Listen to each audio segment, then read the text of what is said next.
Não tem como dar pitacos psicológicos sobre um livro desse. Ah, mas também assim, o Brasil não produz autores que façam thrillers incríveis e que batam aí de frente, né, com o pessoal que não é do BR, não sei, um Stephen King, né? O Brasil não tem. Baseado em que evidências estapafúrdias essas duas afirmações poderiam ser verdadeiras? A questão é não temos.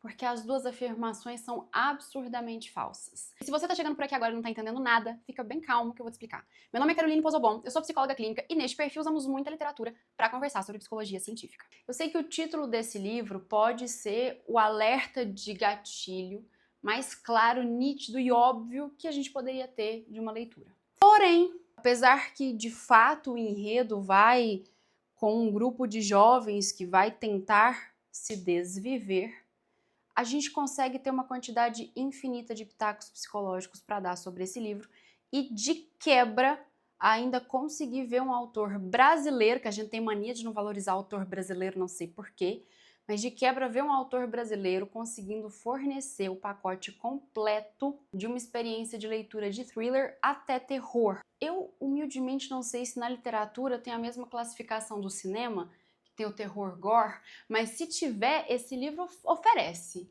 tá? Ele oferece suspense, ele oferece terror, ele oferece diálogos interessantes, ele oferece crítica social e ele oferece o final que eu adoro em qualquer suspense, que é no final você duvida de absolutamente tudo que você acabou de ler. Quer experiência melhor que essa para quem gosta de suspense? Ai, Carol, eu só leio nobéis.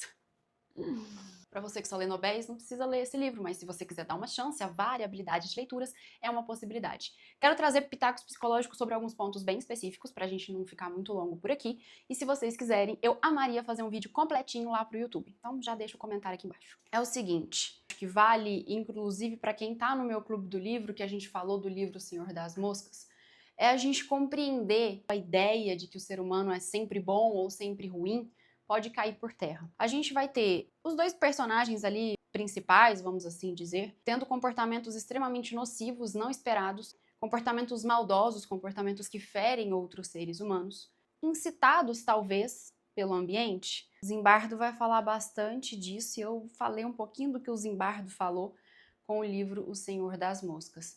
Mas tem uma cena em específico que é quando um delegado vai falar com uma das personagens. Será que é spoiler isso? Os pais de uma personagem vão falecer, tá? E o delegado vai começar a desconfiar e vai falar com o filho, né? E o delegado traz uma fala que, por incrível que pareça, ou não, resume bem o livro até ali, que é: eu lido diariamente com situações inimagináveis e com comportamentos humanos que eu jamais na minha vida preveria assistir. O livro vai trazer muito isso. O que a gente pode ser capaz de fazer com o outro quando nós somos acuados, ameaçados pelo outro? Será que a gente mantém o comportamento 100% linear de pessoas boas?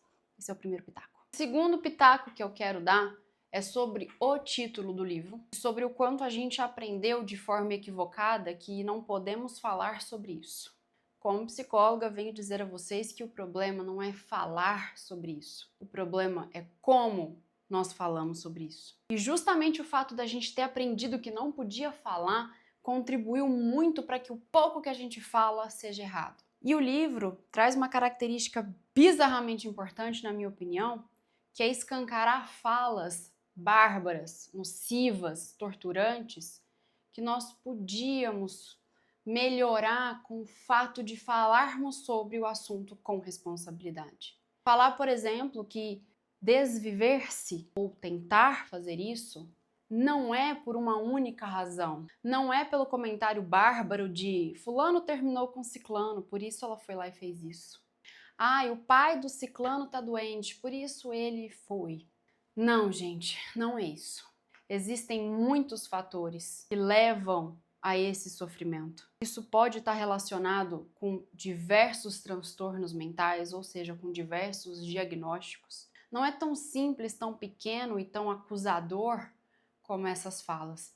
E no livro, nos capítulos que nós temos as mães das personagens na delegacia discutindo algumas coisas, isso fica muito escancarado. E justamente pelo protagonista escrever algumas críticas bem interessantes e no final deixar a gente meio perdido, a gente consegue ter um senso crítico para ver que o autor pode não ter este como grande objetivo, falar sobre o título do livro.